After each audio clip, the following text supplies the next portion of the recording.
7 часот 45 минути, време е за првото гостување во студиото 3 на Македонската телевизија на тема која што е посебно интересна, бидејќи не засега сите. Како почна некако пандемијата, уште повеќе, бидејќи единствениот начин како можевме да дојдеме до производите кои што ги сакавме во период на глобално затворање беше трговијата.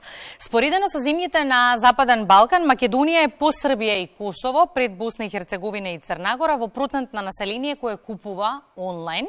Вакви и голем број други бизнис информации поврзани со e-трговијата официјално се достапни на првата регионална платформа e-трговија за сите, која што ја развива Асоцијацијата за e-трговија, а за која што впрочем разговараме со нашите гости. Велам добро утро за Марија Ристовска, проектен менаџер на проектот. Добро утро, Марија. Добре дојдовте, и Виктор Стојковски, генерален секретар на Асоцијацијата. Добро утро и добро ве најдов. Зборуваме за многу интересна платформа, од она што го имаме како први информации, се дека станува збор генерална за приказ на состојбата на e-трговијата на пазарите во регионот. Така. Генерално e-commerce for all ја развиваме од 2020 година. Во 2020 и 2021 со поддршка на проектот за развој на деловниот екосистем на USAID ја развивавме за македонскиот пазар. Тоа што ни е особено драго што во време на COVID, во време на пандемија, кога најнеопходно им беше на бизнисите да се здобијат со информации за e-трговијата, односно како да основаат бизнис, да ги видат бројките, статистиките за пазарите што се тука во регионот, но и тука во Македонија, за колку е потрошувачката мојки, колку е вредноста на e-трговијата, колку се плаќа дома и со домашни со странски картички, но и информации како регулатива од аспект на што е потребно за да се основа еден бизнис, на што треба да внимаваат потрошувачите и така натака. Информации за e-плаќање, достава, успешни приказни беа достапни на платформата e-commerce for all. Оваа платформа вроди на вистина многу резултати во изминатиот период, кога ја развивавме за македонски пазар. Од неа произлегува регистарот за e-трговци, каде што граѓаните може да проверуваат пред да купуваат за дали станува за регистриран или нерегистриран трговец, произлезе беџот за верификувани трговци и така натака. Големината и вредноста на платформата ја препознаа и ГИС, со чија поддршка сега во моментов ја шириме e-commerce for all платформата во сите ЦЕФТА земји, односно во сите земји од регионот. И според информациите, платформата нуди приказ за тоа колку државите се подготвени да водат бизнис и трговија, па она што не интересира како стоиме ние тука во споредба со регионот. Така, меѓу другото, значи платформата изобилува со голем број на бизнис информации, неопходни на сите постоечки трговци и потенцијални кои што сакаат и да отворат своја продавница и во својата земја, но и да се прошират регионално. Меѓу другото, се одржи и индекс, така наречен UNCTAD B2C индекс, e-commerce индекс, кој постои од 2015 година. Своевремено кога излезе опфаќаше 130 земји, во 2020 година веќе опфаќа 150 земји, односно 152. И според овој индекс рангирани се земјите во регионот. Најдобро е рангирана Србија на 43-тото место од вкупно 150 земји, а следна по неа од регионот е Македонија со 52-то место, односно 9 места подале. По нас е веќе другите земји од регионот. И постојано ќе се надоградува платформата, 4 нови модули се најавени, што всушност и каков приказ ќе даваат тие, какви информации ќе даваат? Така, идејата на платформата е да биде така наречен one-stop shop, или на едно место да ги содржи сите информации кои се потребни на сите постоечки, на сите потенцијални трговци. Ќе биде разделена во неколку, односно во 4 дополнителни модули покрај постоечкиот кој се нарекува e-commerce data или податоци за трговија. Тие се регулатива во трговија, каде што на лесен, разбирлив начин ќе се представат сите закони, значи буквално преку прирачници ќе биде представено што се е потребно да се основа бизнис и води со трговија во регионот. Потоа ќе има успешни приказни, каде што на лесен начин ќе ги прикажеме најуспешните приказни во трговијата во регионот.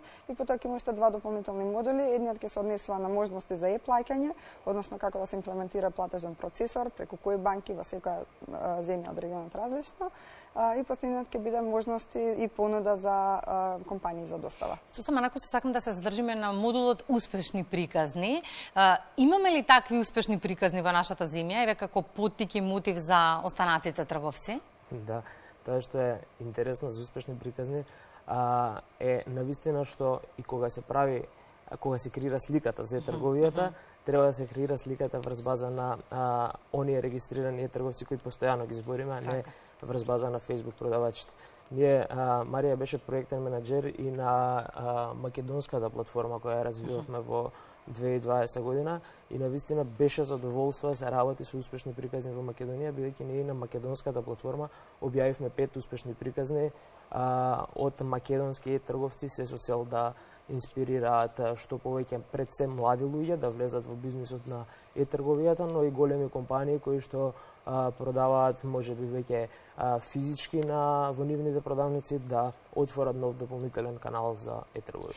Велите, преку оваа веб платформа очекувањата се да се отклучи потенцијалот за раст и ширење на компаниите со трговија во регионот и значително ќе се зголеми соработката меѓу асоциациите. Во кој контекст? Што подразбирате? Со оглед на фактот дека целиот ЦЕФТА регион, односно сите земји, пазари кои што спаѓаат во ЦЕФТА, всушност опаѓа 20 милиони луѓе. Добре. Споредно со тоа дека нашата земја има околу 2 милиони луѓе, замислете дека вие сте еден трговец и дека наместо на пазар од 2 милиони луѓе можете да ги продавате своите производи на пазар кој што е 10 пати поголем, без тоа да представува никаква дополнителна разлика за вас и без да имате никакви потешкоти во поглед на испорака, во поглед на плаќања, во поглед на провизии и така натаму, што значи буквално сите трговци би добиле неколкукратно зголемен пазар во однос на продажбите и потенцијалните клиенти. Така да поентата на оваа веб платформа е буквално на лесен, разбирлив начин да ги представи сите овие работи, да може да се спореди каде што, какви се регулативите во секој пазар, за да може понатаму да се продава на тие пазари. Следствено на ова, бидејќи работиме на оваа веб платформа заедно со асоциации со трговија или од поврзаните сродни дејности од 7 ЦЕФТА пазари, всушност веќе е започната меѓународната соработка со овие асоциации и очекуваме дека и понатаму ќе продолжи и ќе се развијат уште поголем број на иницијативи во областа на трговијата. И во контекст на податоците кои што актуелно ги дава платформата, какви се состојбите со трговијата во нашата земја? Колку пари во моментов се потрошени на онлайн купувања? Вака тоа, генерално ние како асоциација ги анализираме податоците на квартално ниво, податоците кои што ги објавува Народната банка моментално најпоследно достапни се заклучно 31.12.2021 година и согласно тие податоци потрошени во трговијата се 437 милиони евра, со тоа што дел се кон домашни, дел кон странски трговци. Она што е особено драго за нас и тоа што не радува е што ако земеме споредбено и го анализираме графикот на како се одвиваше состојбата со бројките, со потрошувачката моќ, со податоците за време на корона и сега, е добро што и во некое затишје на корона бројките со трговијата продолжуваат да растат. Од тој поглед добро е што ако пред корона повеќе се трошеа кон странски трговци, за време на корона драстично почнаа повеќе да се трошат кон домашните трговци средства. И овој пат посебно радува што трендот за потрошени средства кон домашни трговци се уште е во пораст, а додека пак трендот на потрошени средства кон странски трговци споредбено со 2019 година кога немаше со 2020 секако е во пораст, но во пораст е и со 2019 кога и немаше рестриктивни мерки од ковид пандемијата. Тоа ни кажува дека луѓето се повеќе и повеќе се опуштени, купуваат онлайн и влегуваат во користење на бенефитите кои што ги носи трговијата. Треба да се опуштени апсолутно, тоа се новите трендови и начин на живење, но секако треба да бидат внимателни, бидејќи и трговијата носи своји ризици. Во однос на ризиците, на што најмногу треба да се внимава при онлайн купувања? Значи, за еден купувач, пред се да биде сигурен во онлайн купувањето, во трговијата, прво и основно правило е да биде информиран. Но тоа правило не значи дека доколку купувате од физичка продавница, исто не треба да бидете информирани. Мора купувачите да бидат информирани од каде купуваат, кој стои позади тој вебсайт од каде што купуваат и така натака и така натака, тие податоци секогаш кај регистрираните трговци се достапни на нивните веб страни, контакт адреса, каде е регистриран, кое правно лице стои позади продавницата и за волја на вистината сите поплаки што доаѓаат од и за жал во исто време сите поплаки што доаѓаат од незадоволни корисници користејќи некакво онлайн купување, ќе кажам, не е трговија, доаѓаат од оние кои што купуваат нешто од Facebook, не од оние кои што купуваат нешто од регистриран трговец, регистриран веб страна каде што може да се направи. Како да препознаат регистриран трговец?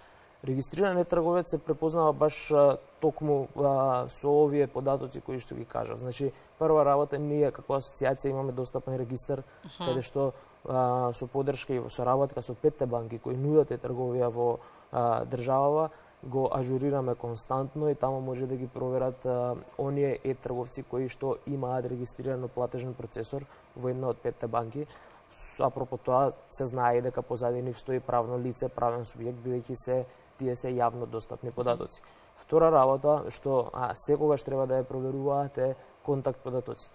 Дали позади таа веб страна, позади таа продавница, стои правно лице кое што јасно ги има исцакнато контакт податоците, има политики за приватност, политика за колачење, политика за рефундација и така натака. Тоа е еден дел од информирањето. Секако, друг дел од информирањето е и читање на ревјуа, читање на собирање на препораки од некој човек што претходно можеби купило тој вебсайт, за да се установи дека тоа е навистина правен субјект кој што нема никакви пречки во работење. Само да го напомнам колегата, исто меѓу другото може да го проверат и беџот за верификуване трговец кој што го разбивме токму со оваа намена за да може буквално представува една визуелна ознака која што ја содржат голем број на продавници во нашата земја, каде што може на многу лесен начин може да се одреди, односно да се препознае која продавница ги исполнува основните законски регулативи. Кој е субјектот кој што ги штити правата на потрошувачите во приказнава, односно која е постапката доколку се измамени или изиграни од некој трговец? Ете зошто е корисна e-commerce for all платформата меѓу другото, бидејќи во делот на регулатива во едниот од модулите имаме развиени прирачници каде што ги кажува и правата на потрошувачите и што треба да внимаваат и каде треба да се обратат и така натака. Генерално за трговија, кога станува збор, пак ќе кажам, од регистрирани трговци. Кога станува збор од Facebook продавачи, кога не се знае ни од кого се купува ни од кого се продава, тогаш никој не може да помогне бидејќи не добиле никаква потврда за нивната нарачка пред се. А кога станува збор од регистриран трговец, секогаш може да се пожалат и до институциите кои што ги штитат пред законите, како што се и Управа за јавни приходи, Државен пазарен инспекторат и Министерство за внатрешни, доколку се доведеме до некаков сајбер криминал, што мислам дека јасно треба да се каже и да се дезинфекцира кон граѓаните, кон гледачите на емисијава, дека кога се купува од регистриран трговец, навистина е безбедна трговијата и пречки, односно нема некои работи кои што нив не ги штити законот, бидејќи законот е секогаш направен од страна на потрошувачите и на некој начин ги задоволува нивните права, односно ги штити граѓаните. Жално е што голем дел од гледачите почнуваат да ја креираат сликата за трговија врз база на Facebook купување. Facebook купување не е трговија. Трговија е доколку луѓето влезат на веб страна, прочитаат информации, го видат продуктот, купат продукт, онлайн платат и така натака.